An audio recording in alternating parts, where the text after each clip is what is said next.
کیا مجھے اس انکشاف پر حیران ہونا چاہیے؟ میں نے کہا، پہلی بات تو یہ کہ بس میں سفر کے دوران تمہیں شبہ ہوا تھا کہ میں کوئی سنگین جرم کر کے بھاگا ہوا ہوں۔ کوئی بھی شریف آدمی ایسے لوگوں سے دور رہنے کی کوشش کرتا ہے جس کا کردار مشکوک ہو، مگر تم نہ صرف مجھے بے تکلف ہو گئی بلکہ مجھے اپنے گھر بھی لے آئی، اس لیے کہ میرا شمار شرفاء میں نہیں ہوتا۔ کستوری پہلی بار مسکرائی۔ اگر میں شریف عورت ہوتی تو واقعی تم سے بے تکلف ہونے کی کوشش نہ کرتی، اور ابھی تم نے کہا تھا کہ تم مجھے دیال شنکر سے چھڑانے کی کوشش کر رہی تھی۔ میں نے سوالیہ نگاہوں سے اس کی طرف دیکھا، لیکن تم نے تو میرے سر پر ضرب لگا کر بے ہوش کرنے کی کوشش کی تھی۔ میرے بارے میں انکشاف ہونے کے بعد تمہیں تو خوف زدہ ہونا چاہیے تھا۔ یہ درست ہے کہ میں نے تمہیں دیال شنکر سے چھڑانے کی کوشش کی تھی، لیکن وہ ضرب میں نے تمہارے سر پر نہیں لگائی تھی۔ وہ چوٹ تو میں نے دیال شنکر کے سر پر لگانا چاہی تھی، لیکن تمہارا سر زد میں آ گیا، کستوری نے کہا، اور چند لمحوں کی خاموشی کے بعد بولی، میں نے بس میں تمہاری باتوں سے اندازہ لگا کر تمہیں پھانسنے کی کوشش کی تھی، اور میرا خیال تھا کہ تم بھی عام مردوں کی طرح میرے حسن کے جال میں پھنس گئے ہو، لیکن مجھے معلوم نہیں تھا کہ تم مجھے بیوقوف بنانے کی کوشش کر رہے ہو۔ تم مجھے کیوں پھانسنا چاہتی تھی؟ میں نے پوچھا۔ پہلی بات تو یہ کہ میں تمہاری وجاہت سے متاثر ہوئی تھی، اور میرا دل بے اختیار یہ چاہا کہ کم از کم ایک رات تمہارے ساتھ بسر کروں، اور جب تم نے یہ بتایا کہ تمہارا کوئی ٹھکانہ نہیں تھا تو میں نے فوراً ہی تمہیں اپنے ساتھ چلنے کی پیشکش کی۔ کستوری نے بلا جھجک وہ اصل بات بتا دی جو اس کے دل میں تھی۔ اس نے ذرا بھی شرم و حیا محسوس نہیں کی تھی۔ دوسری بات، وہ میری طرف دیکھتے ہوئے بولی، میں تم سے ایک اور کام بھی لینا چاہتی ہوں۔ تمہارے بارے میں مجھے شبہ ہو چکا تھا کہ تم کوئی سنگین جرم کر کے بھاگے ہوئے ہو اور تمہیں پناہ کی تلاش ہے۔ میں نے اسی وقت طے کر لیا تھا کہ تمہیں اپنے حسن و شباب کے جال میں پھنسا کر اپنے پاس روکے رکھوں گی، اور پھر تمہیں اس کام کے لیے بھی آمادہ کر لوں گی جس کے لیے مجھے عرصے سے تم جیسے آدمی کی تلاش ہے۔ میرا خیال تھا کہ تم لالچ اور دباؤ میں آ کر میرے اشاروں پر چلتے رہو گے، لیکن مجھے کیا معلوم تھا کہ میں آخر تک بے وقوف بنتی رہی۔ وہ چند لمحوں کو خاموش ہوئی، پھر کہنے لگی، تمہارے ساتھ یہ ہرافہ بھی مکان میں آ گئی تو میں کچھ پریشان ہو گئی تھی، مگر تم نے کہا کہ یہ ہمارے معاملے میں مداخلت نہیں کرے گی اور ایک کمرے میں پڑی رہے گی۔ میں خاموش ہو گئی تھی، اور میں نے اسی وقت طے کر لیا تھا کہ اسے کل ہی مندر لے جا کر غائب کرا دوں گی۔ یہاں کے مندروں میں پجاریوں کے روپ میں مگرمچھ رہتے ہیں، اور اس جیسی حسین لڑکیوں کو سالم نگل جاتے ہیں۔ مندر کے پجاری اسے اس طرح غائب کرتے کہ زندگی بھر اس کا سراغ نہ ملتا۔ جب دیال شنکر نے ہمیں دہشت گرد کہا تھا تو تمہیں خوف محسوس نہیں ہوا تھا؟ میں نے پوچھا۔ خوف تو ضرور محسوس ہوا تھا، مگر میں نے فوراً ہی تمہارا ساتھ دینے کا فیصلہ کر لیا تھا۔ اس نے مسکرانے کی کوشش کرتے ہوئے کہا، میں اپنے کام کے لیے کسی مقامی آدمی سے بھی مدد لے سکتی تھی۔ ان کے بڑے بڑے غنڈے اور بدماش میرے ایک اشارے پر میرے پیر چاٹنے پر مجبور ہو جاتے، مگر میں انہیں قابل اعتماد نہیں سمجھتی۔ میں کئی مرتبہ پہلے بھی دھوکہ کھا چکی ہوں، جبکہ تمہارے بارے میں میرا خیال تھا کہ تم ایسا نہیں کرو گے، کیونکہ تم خود جان کے خوف میں مبتلا ہو۔ زیادہ سے زیادہ یہ ہوتا کہ تم مجھے چھوڑ کر چلے جاتے اور مجھے زیادہ افسوس نہ ہوتا۔ میں یہی سمجھتی تم اپنے آپ کو بچا کر بھاگ گئے ہو، میرے ساتھ کوئی دھوکہ نہیں ہوا۔ ہماری حقیقت جان لینے کے بعد کیا اب بھی تم یہی سمجھتی ہو کہ ہم تمہیں کوئی نقصان نہیں پہنچائیں گے؟ میں نے اس کے چہرے پر نظر جماتے ہوئے کہا، کوئی بھی خطرناک مجرم اپنا راز فاش ہو جانے کے بعد پہلے سے زیادہ خطرناک ہو جاتا ہے، اور وہ ہر اس شخص کو موت کے گھاٹ اتار دیتا ہے جس کے سامنے اس کا راز کھل گیا ہو۔ لیکن تم میرے ساتھ ایسا نہیں کرو گے۔ کستوری نے میری بات کاٹ دی۔ اس کے ہونٹوں پر ایک بار پھر خفیف سی مسکراہٹ آ گئی۔ اگر تم مجھے موت کے گھاٹ اتارنا چاہو تو میں تمہیں نہیں روک سکتی، مگر تم ایسا نہیں کرو گے اس لیے کہ تم بے وقوف نہیں ہو۔ کیا مطلب؟ میں نے اسے گھورا۔ سیدھی سی بات ہے۔ اس کے ہونٹوں کی مسکراہٹ گہری ہو گئی۔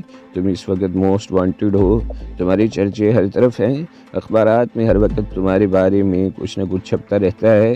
مجرم کی تلاش کے لیے شاید ہی کبھی اتنے وسائل بروئے کار لائے گئے ہوں جتنے تمہارے لیے ہو رہے ہیں۔ راجستھان سے باہر جانے والے تمام راستوں پر پہرے بٹھا دیے گئے ہیں، ہر قصبے، ہر شہر اور شاہراہ پر تمہاری تلاش میں چیکنگ ہو رہی ہے، اور تمہاری خوش قسمتی ہے کہ اب تک بچتے رہے ہو، اور اس کی وجہ شاید یہ ہے کہ تم موقع شناس ہو، وقت کی نبض پر تمہارا ہاتھ ہے۔ حیرت انگیز طور پر تم لوگوں کا اعتماد حاصل کر لیتے ہو، اور اس سے زیادہ حیرت کی بات یہ ہے کہ تمہارے بارے میں سب کچھ جان لینے کے بعد بھی لوگ اپنی جان کی پرواہ کیے بغیر تمہیں پناہ دیتے ہیں۔ ایسی صلاحیتیں بہت کم لوگوں میں ہوتی ہیں جو دشمن کو بھی اپنا گرویدہ اور ہمدرد بنا لیتے ہیں، اور پھر موقع ملتے ہی ان سے بھی پیچھا چھڑا لیتے ہیں۔ تم بھی ایسا ہی کرتے رہے ہو۔ وہ چند لمحوں کو خاموش ہوئی، پھر بات جاری رکھتے ہوئے کہنے لگی، تم اب تک بہت ذہانت کا ثبوت دیتے رہے ہو، لیکن میرے خیال میں تم سے کچھ غلطیاں ہوتی رہی ہیں اور تم میں ان غلطیوں کی اصلاح کر لینے کی صلاحیت بھی ہے۔ حیرت انگیز، میں نے دلچسپ نظروں سے اس کی طرف دیکھا۔ تم نے یہ کیسے سمجھ لیا کہ میں بھی غلطیاں کرتا ہوں؟ اخبارات، کستوری نے جواب دیا۔ اخبارات تمہارے بارے میں معمولی سے معمولی باتیں بھی چھاپتے رہتے ہیں، اور اخبار اپنی اشاعت بڑھانے کے لیے تمہارے بارے میں ہر روز کوئی نہ کوئی جھوٹی سچی کہانی سناتا رہتا ہے۔ تمہارے بارے میں ایسے ہی اخبارات کی فراہم کردہ اطلاعات پر کئی بے گناہ نوجوان تمہارے شعبے میں پکڑے گئے اور انہیں تشدد کا نشانہ بنایا گیا۔ بہرحال وہ چند لمحوں کو خاموش ہوئی، پھر بات جاری رکھتے ہوئے بولی، تو میں یہ کہہ رہی تھی کہ اخبارات کے ذریعے لوگوں کو تمہارے بارے میں کچھ نہ کچھ معلوم ہوتا رہتا ہے۔ میں تمہاری جن غلطیوں کی بات کر رہی ہوں، ان کا اندازہ بھی میں نے اخبارات میں شائع ہونے والی خبروں سے ہی لگایا ہے۔ میں زیادہ پیچھے نہیں جاؤں گی، لیکن 2 دن پہلے بھی تم ایک ایسی فحش غلطی کر چکے ہو جو تمہارے لیے مشکلات پیدا کر سکتی ہیں۔ وہ کیا؟ میں نے سوالیہ نگاہوں سے اس کی طرف دیکھا۔ 2 دن پہلے تم نے کوٹ پتلی کے روپ سے آئے نامی ایک آدمی کو کنویں میں پھینکا تھا، کستوری نے کہا۔ ہاں، میں چونک سا گیا۔ یہ درست ہے، لیکن یہ واقعی میری غلطی تھی۔ وہ بہت اچھا آدمی تھا، اس نے ہمیں پناہ دی تھی۔ یہ جانے بغیر کہ میں کون ہوں، لیکن اس کا ایک ملازم رانا رنویر سنگھ ہمارے چکر میں پڑ گیا تھا۔ اسے ہم پر شبہ ہو گیا تھا اور وہ ہمارے بارے میں معلومات حاصل کرنے کے لیے ماؤنٹ آبو تک پہنچ گیا تھا، اور پھر اس نے مجھے قابو میں کرنے کی کوشش کی تھی، لیکن میرے ہاتھ مارا گیا۔ اس کے دوران ہی بعد روپ سے آئے ہمیں اپنی گاؤں والی حویلی لے آیا۔ اسے معلوم نہیں تھا کہ رانا میرے ہاتھوں مارا گیا ہے۔ وہ ہمیں کسی ممکنہ پریشانی سے بچانا چاہتا تھا، لیکن وہ خود پولیس کے چکر میں پھنس گیا۔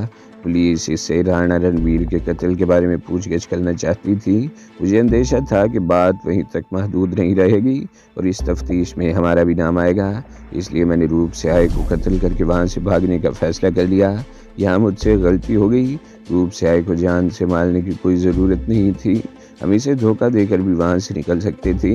اور پھر دوسری غلطی یہ ہوئی کہ جب ہم اسے کنویں میں پھینک رہے تھے تو اس کے کارندے نے ہمیں دیکھ لیا تھا۔ وہ بچ کر بھاگ نکلا اور اس کا بچ نکلنا ہی غضب ہو گیا۔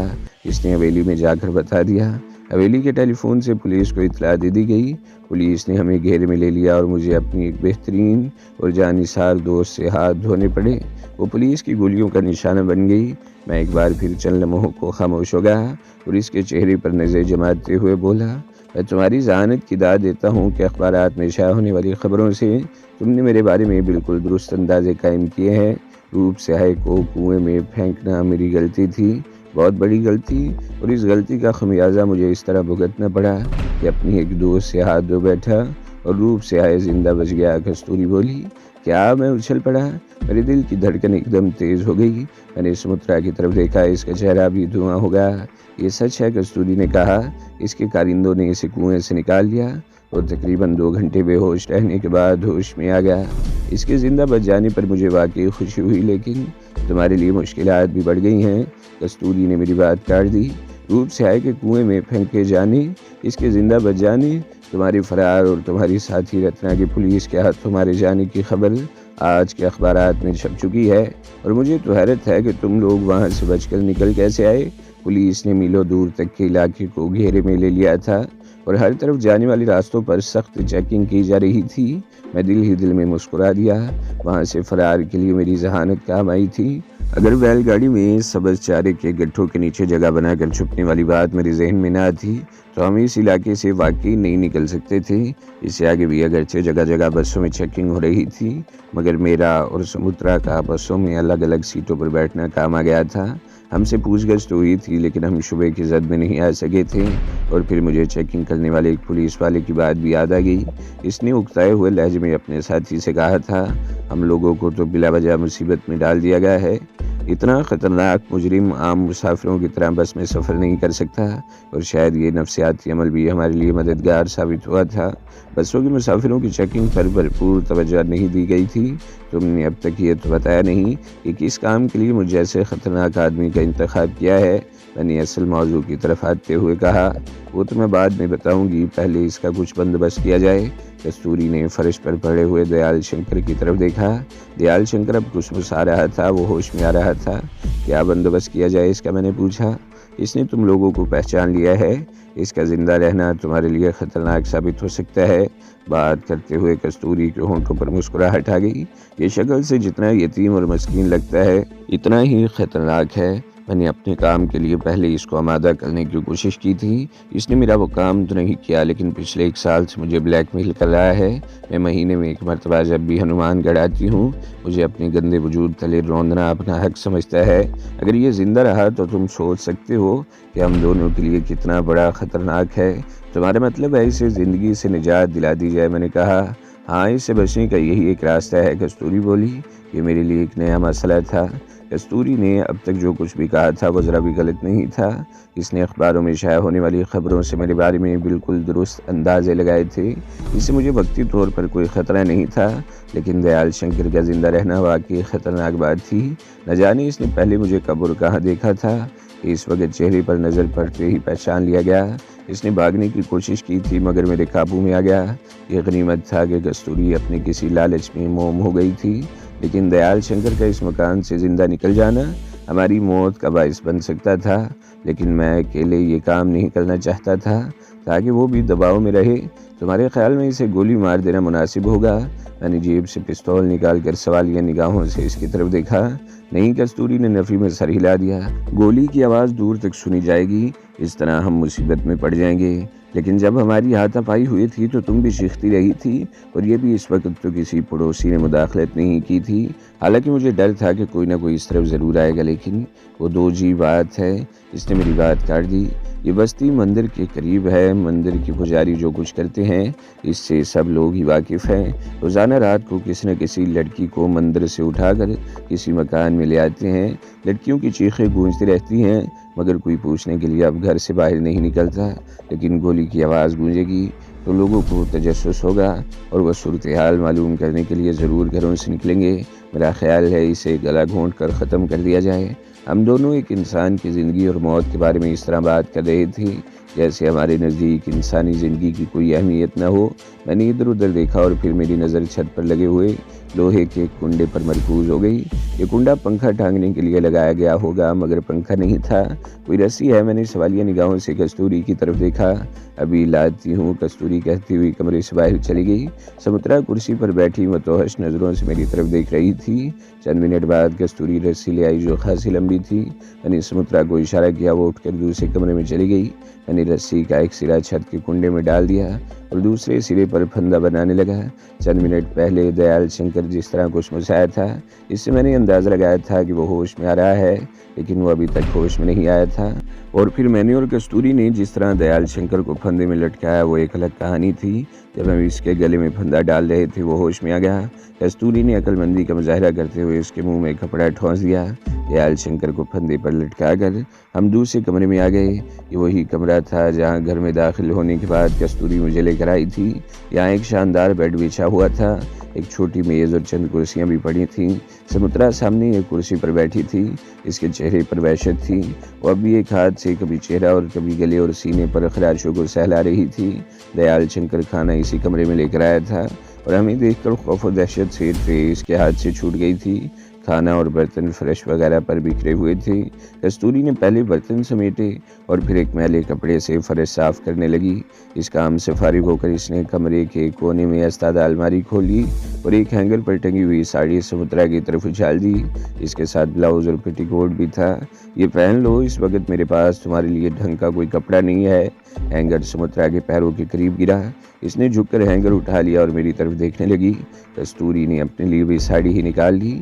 میں باری باری ان دونوں کی طرف دیکھتا ہوا کمرے سے نکل کر برآمدے میں آ گیا۔ تقریباً 15 منٹ گزر گئے اور پھر باہر والے دروازے پر دستک کی آواز سن کر میں اچھل پڑا۔ اس لمحے کستوری بھی کمرے سے نکل آئی۔ دستک کی آواز سن کر اس کے چہرے پر ہوائیاں سی اڑنے لگی۔ یہ کون ہو سکتا ہے؟ میں نے سرگوشی میں پوچھا۔ کستوری کے جواب دینے سے پہلے ہی باہر سے ایک آواز سنائی دی، کستوری بیٹا دروازہ کھولو، میں ہوں رام اوتار۔ وہ کستوری کے منہ سے بے اختیار نکلا، حرامی کہیں کا۔ وہ بڑبڑائی، پھر میری طرف دیکھتے ہوئے بولی، مندر کا پروہت ہے، تم دونوں اس کمرے میں چلے جاؤ، میں اسے سنبھال لوں گی۔ یہ حرامی مجھے ہمیشہ بیٹا کہہ کر بلاتا ہے، لیکن موقع ملتے ہی بھیڑیے کی طرح مجھ پر جھپٹ پڑتا ہے۔ اسے دیال شنکر سے میرے آنے کا پتہ چل گیا ہوگا۔ تم لوگ اس کمرے میں جاؤ۔ میں نے کمرے میں داخل ہو کر سمترا اور کستوری کے پھٹے ہوئے کپڑے اور اپنا سوٹ کیس بھی اٹھا لیا اور سمترا کے ساتھ اس کمرے میں سے نکل کر دوسرے کمرے میں آ گیا۔ دیال شنکر کی لاش پھندے میں لٹکی ہوئی تھی۔ اسے دیکھ کر سمترا دہشت زدہ سی ہو گئی۔ اس نے چیخ روکنے کے لیے منہ پر ہاتھ رکھ دیا۔ میں نے دیال شنکر کی لاش کی طرف دیکھا۔ اس کے پیر زمین سے تقریباً 2 فٹ اونچے تھے اور پھندا لگنے پر وہ یقیناً بہت مچلا ہوگا۔ کپڑا اس کے منہ سے نکل گیا تھا، زبان کتے کی طرح منہ سے باہر لٹکی ہوئی تھی اور آنکھیں حلقوں سے ابلی پڑی تھی۔ میں نے بتی بجھا دی اور سمترا کا ہاتھ پکڑ کر دیوار کے ساتھ چپک کر کھڑا ہو گیا۔ باہر پختہ صحن میں قدموں کی آواز اس طرح سنائی دے رہی تھی جیسے کوئی پیروں میں کھڑاؤں گھسیٹ کر چل رہا ہو۔ وہ آواز ہمارے دروازے کے سامنے سے گزرتی ہوئی دوسرے کمرے میں رک گئی اور اس کے ساتھ ہی کستوری کی آواز میری سماعت سے ٹکرائی۔ وہ کسی کو مخاطب کرتے ہوئے کہہ گئی تھی، آپ نے بلا وجہ یہاں آنے کی زحمت کی مہاراج، کسی کے ہاتھ پیغام بھجوا دیتے، میں حاضر ہو جاتی۔ پیاسا ہی کنویں کے پاس آتا ہے سندری، یہ کبھی نہیں سنا کہ کنواں چل کر پیاسے کے پاس گیا ہو۔ ایک بھاری مردانہ آواز سنائی دی۔ ہمیں جب پتہ چلا کہ تم یہاں آ گئی ہو تو ہم خود چلے آئے، ہم سے انتظار نہیں ہو سکا۔ میں آپ کی کیا سیوا کروں مہاراج؟ کستوری بولی۔ سیوا تو تم وہی کرو گی جو پہل بھی کرتی ہو، لیکن اس سے پہلے کچھ ضروری باتیں کرنا چاہتا ہوں، بھاری آواز نے کہا۔ حکم کیجیے مہاراج۔ دیال شنکر نے بتایا کہ تمہارے ساتھ 2 اجنبی بھی تھے، ایک مرد اور ایک ناری، اور تم ان کے لیے بھوجن منگوایا تھا۔ کون ہیں وہ لوگ اور کہاں ہیں؟ بس میں ان سے ملاقات ہو گئی تھی مہاراج، کستوری نے جواب دیا۔ لکشمی بائی بہت اچھی رکاسا ہے، وہ اپنے پتی کے ساتھ سردار شہر سے آ رہی تھی۔ وہ لوگ بٹھنڈا جانے کا ارادہ رکھتے تھے، وہاں ان کے پاس رہنے کو کوئی جگہ نہیں تھی، اس لیے میں انہیں اپنے ساتھ لے آئی تھی۔ وہ تو بھوجن کر کے چلے گئے مہاراج، کستوری نے جواب دیا۔ تم جھوٹ بولتی ہو کستوری، اور تم جانتی ہو کہ ہمیں تم جیسی ناریوں کے منہ سے جھوٹ اچھا نہیں لگتا۔ میں سچ کہتی ہوں مہاراج، کستوری جیسے ہکلا گئی۔ انہیں بٹھنڈا جانا تھا، 11 بجے والی ٹرین سے وہ 1 گھنٹہ پہلے یہاں سے گئے ہیں۔ جواب میں اس شخص نے کچھ کہا تھا جسے میں نہیں سن سکا۔ میں ادھر ادھر دیکھنے لگا۔ ہمارے کمرے کا دروازہ اگرچہ بند تھا مگر اندر بالکل اندھیرا نہیں تھا۔ دونوں کمرے کے بیچ کی دیوار میں ایک چھوٹا سا روشن دان بھی تھا جس سے آنے والی روشنی اس کمرے میں بھی مدم سا اجالا کر رہی تھی۔ میں نے سمترا کو وہیں کھڑے رہنے کا اشارہ کیا اور ایک کرسی اٹھا کر بڑی آہستگی سے روشن دان کے نیچے دیوار کے ساتھ لگا کر رکھ دی اور بڑی احتیاط سے کرسی پر چڑھ گیا، لیکن روشن دان اب بھی 2 فٹ اوپر تھا۔ میں نے کرسی سے اتر کر ایک بار پھر متجسس نگاہوں سے ادھر ادھر دیکھا۔ مصحری کے نیچے ایک تختہ رکھا ہوا تھا جسے اٹھا کر میں نے بڑی آہستگی سے کرسی کے ہتھوں پر رکھ دیا اور اوپر چڑھ کر کھڑا ہو گیا۔ اب میرا چہرہ روشن دان کے بالکل سامنے تھا اور میں دوسرے کمرے میں آسانی سے دیکھ سکتا تھا۔ وہ درمیانے قد کا بھاری بھرکم آدمی تھا، اس نے صرف دھوتی پہن رکھی تھی، اوپر کا جسم برہنہ تھا، سینہ اور بازو ریچھ کی طرح سیاہ بالوں سے ڈھکے ہوئے تھے، توند بالکل مٹکے کی طرح آگے کو نکلی ہوئی تھی، اس کی رنگت توے کی طرح سیاہ اور آنکھیں سرخ تھیں جیسے نشہ کرنے کا عادی ہو۔ گلے میں رنگ برنگے موتیوں کی 2 مالاؤں کے ساتھ سونے کی 3 موٹی موٹی چین بھی نظر آ رہی تھیں، کلائیوں میں بھی سونے کے موٹے موٹے کڑے تھے اور کانوں میں بڑی بڑی تلائی والیاں تھیں۔ سر کے بال چھوٹے تھے لیکن مونچھیں خاصی بڑی تھیں جن سے اس کا چہرہ کچھ اور بھی بھیانک ہو گیا تھا۔ ہونٹ بہت بھدے اور دانت بالکل سفید تھی، ان کی سیاہ رنگت پر چمکتے ہوئے سفید دانت بڑے عجیب سے لگ رہے تھے۔ تنگ سی پیشانی پر 3 سفید لکیریں کھینچی ہوئی تھیں۔ وہ مندر کا پروہت تھا جو اپنے آپ کو رام اوتار کہتا تھا۔ ایک بات یاد رکھنا کستوری، رام اوتار کہہ رہا تھا۔ آج کل سمے بہت خراب چل رہا ہے۔ وہ خطرناک آتنکوادی جس نے ناگراج جیسے شخص کو بے دردی سے موت کے گھاٹ اتارا اور ماؤنٹ ابو میں تباہی پھیلائی تھی، کوٹ پتلی کے ایک جاگیردار کو قتل کرنے کی کوشش میں ناکام ہو کر اس طرف آ نکلا ہے۔ میں نے یہ خبر اخبار میں پڑھی تھی مہاراج، کستوری نے جواب دیا۔ لیکن میرا ان باتوں سے کیا تعلق؟ تمہارا کوئی تعلق نہیں ہو سکتا، لیکن میں تمہیں سمجھانا چاہتا ہوں کہ نادانی میں کسی چکر میں نہ پھنس جانا، رام اوتار نے کہا۔ مجھے جب پتہ چلا کہ ایک ناری اور ایک مرد کو تم اپنے ساتھ لائی ہو تو مجھے شک ہوا کہ کہیں یہ دونوں وہی آتنکوادی تو نہیں مہاراج، وہ دونوں تو بہت اچھے تھے، کستوری نے جواب دیا۔ تو دوستو، اگلی قسط سننے کے لیے ہمارے چینل کو ضرور سبسکرائب کریں، ویڈیو کو لائک کریں اور بیل کے آئیکن پر بھی کلک کر دیں تاکہ ہر جو آنے والی ویڈیوز ہیں وہ آپ کو سب سے پہلے ملتی رہیں۔